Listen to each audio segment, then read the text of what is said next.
Star date 29 March 2022. I'm going to start this video off by, see that note I have on the front of this manual?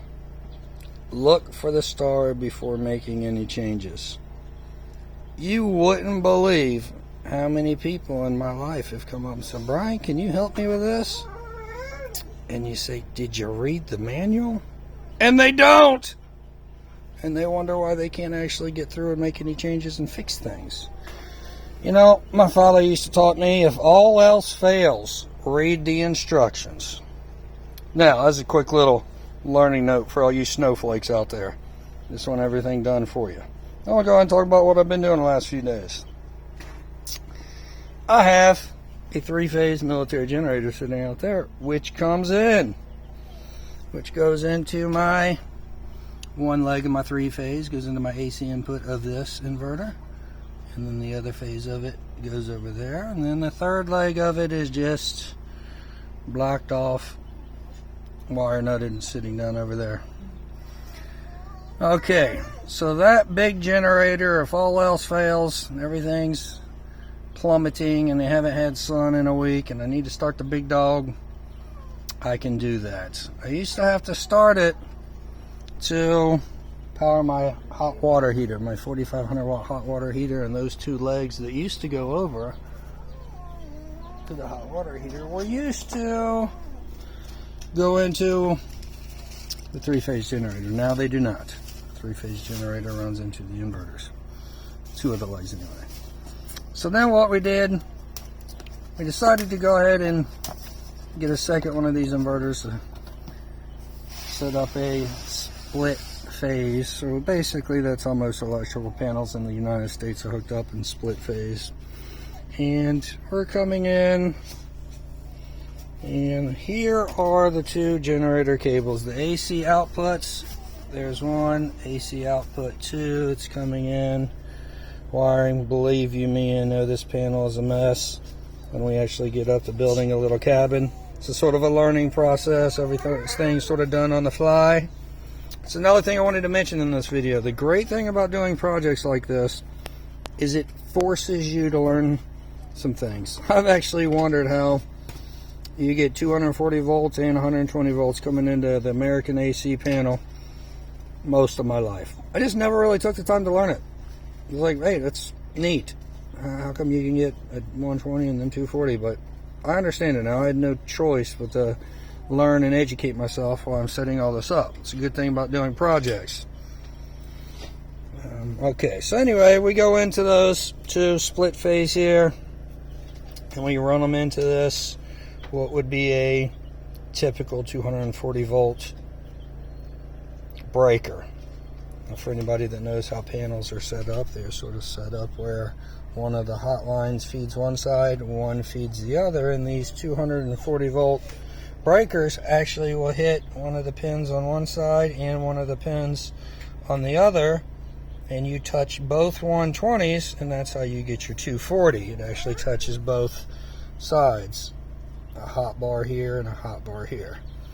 So I took the two lines, the hot lines off each inverter, this line here and this line here, and went into the 240. Now this is my on-off kill switch for my inverters.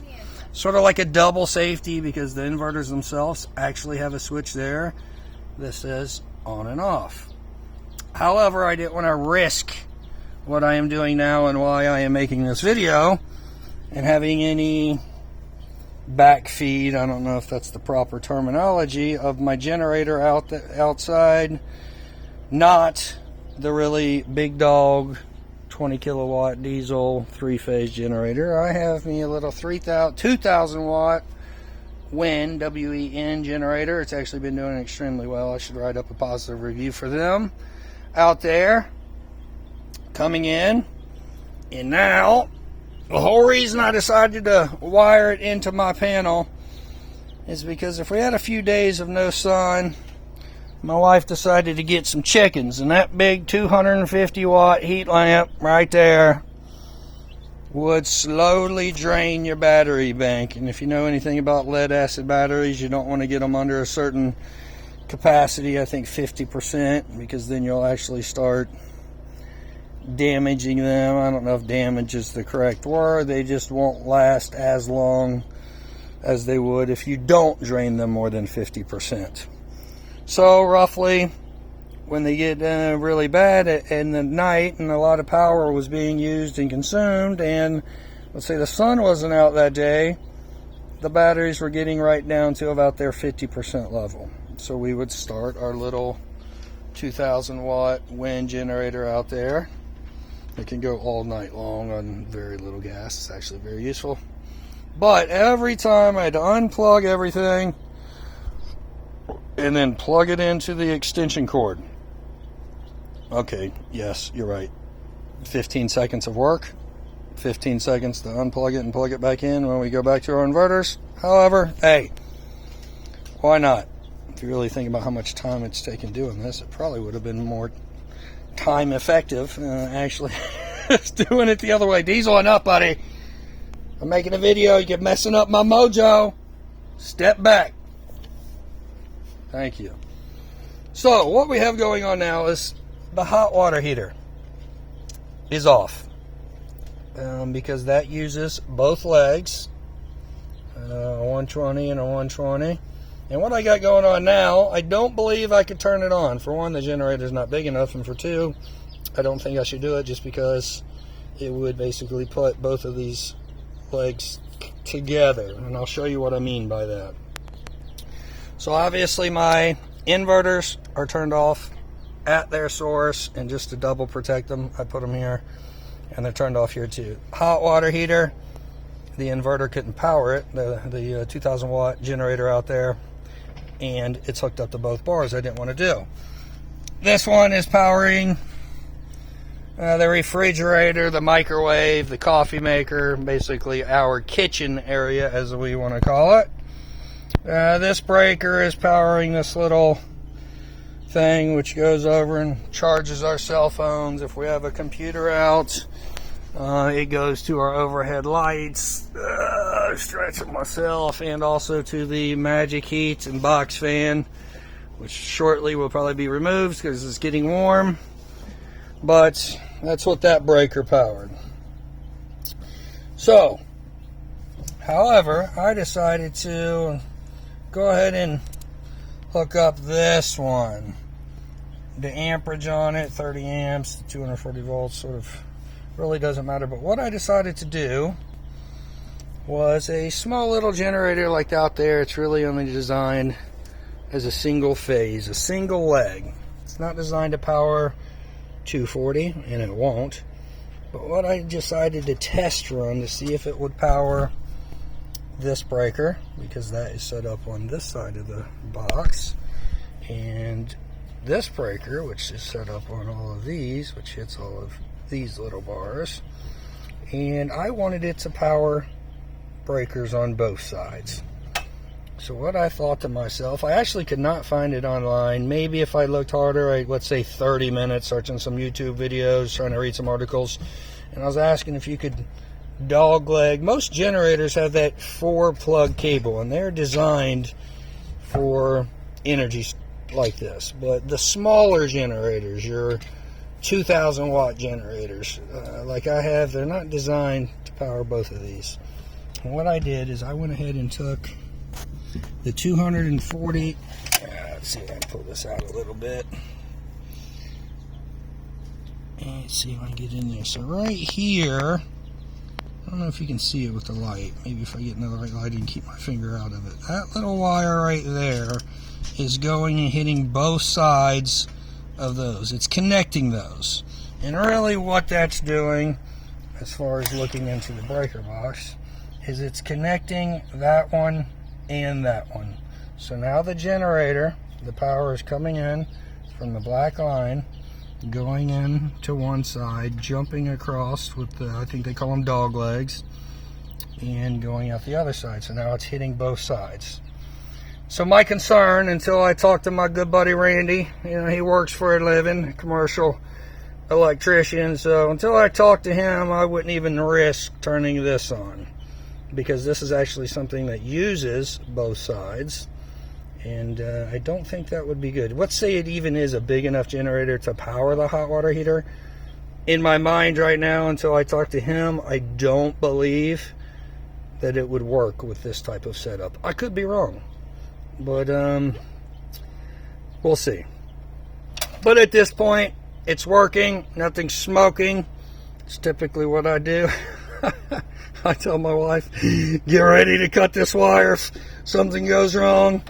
Before, we didn't have any breakers. We finally got a 200 amp disconnect for our battery bank. We're slowly building it, slowly learning, watching as many YouTube videos as we can, reading articles, and getting through it all. As I mentioned earlier in the video, everything is a learning process. Don't believe for a minute, folks, that you got to pay the professionals to do it. It's all part of the system, and collecting taxes, and making people work, and the time that you spend watching football or doing whatever it is that fulfills your time, the meaningless watching of staring at screens and social media and bullshit. You can spend that time actually educating yourself. It took me about 3 days to learn about all AC. Came back from Africa after teaching some anti-terrorism over there in Kenya, and my AC wasn't working, and they wanted some $1,500, and then they wouldn't guarantee it. I said, well, what happens if you fill it all back up and put the coolant? It's obviously leaked out once. There's a good possibility it'll leak out again. You guys gonna, guarantee that? Like, oh, well, we can't guarantee that. And they're trying to charge $90 a pound or something for coolant. eBay, 25 pounds for $150, and 3 days of YouTube and videos, $60 for the gauges. It's ridiculous. With a little time, effort, and energy, boys, you can educate yourself on anything. Unless, of course, you're like the two Kenyans, which I like to call window liquor and paint chip. And, I don't know if you could teach those dudes anything. So if you're like one of those dudes, I apologize. Life is probably difficult for you. Anyway, that's my 29 March update. Because I have so many dogs and little chickens. And for anybody that knew me in the future that don't, it's like, look at these people and how they live. I was actually a clean freak, meticulous, dress right dress. Everything needs to be in its spot. So, yeah, this is an adventure, and it's a test. This is a spiritual awakening for me, let's say. I'm getting through it. Eventually I will have my nice cabin, and there won't be a single thing out of place again. But until then, did you hear the little gremlin laugh? Did you hear that? Yeah, it is getting more and more difficult. She saved a squirrel, and he chewed up a little chunk of my just beautiful furniture. I didn't even have one tiny little spot on it. Beautiful. And you would credenza, China huts, just not even a ding. Years I had it at my house, and the squirrel chewed a big chunk out of the top of one of my chairs. I do miss him, let's be honest. I do think it was cool. You finally come down here like, hey dude, chew on anything you want, I don't care, have a good time, boom, gone. So, anyway, that's where we're at for today. So far, what time is it there? 3 o'clock? You have my phone on. I don't know. Seems to be a good day. Getting stuff done. We got a Mac Daddy generator. We got a little generator. We got solar panels. We got 2 inverters if one goes bad. We got a dog. We got ducks. We got a wife. Duck? Chickens. We got dogs to fend off anybody that we don't want to fend off. I'm really hoping that they're going to be protecting the herd, because they seem to be adapting really well for them. Probably because, yeah, look at her, she's excited. Probably because of the little baby squirrel that took them a little time to get used to that thing, but now they're used to having little creatures in there, and they're packed, I guess, in their pack. Anyway, that's it. Got to do my typical sign off. Diesel, what's up, buddy? Look at this dude's nose. His nose is no BS 3 times as big as the pit bull's. I know people probably don't want to hear this on my video. I was squatting and taking a shit. We're talking before the tent and anything was set up. Went off down the trail, turned the corner, got out in the woods a little bit. My 3 pits ran right down the trail, right past me. And this dude Don't step back. took about 3 steps after where I split off the trail and went into the woods. Stops, turns back around, comes back 3 steps, and looks right over at me. I think that could smell a mosquito fart. Alright. That bullshit is enough. Anything you want to say for the camera today? Huh? Huh? She's wearing pink. Finally. Oh, the light's messing it up.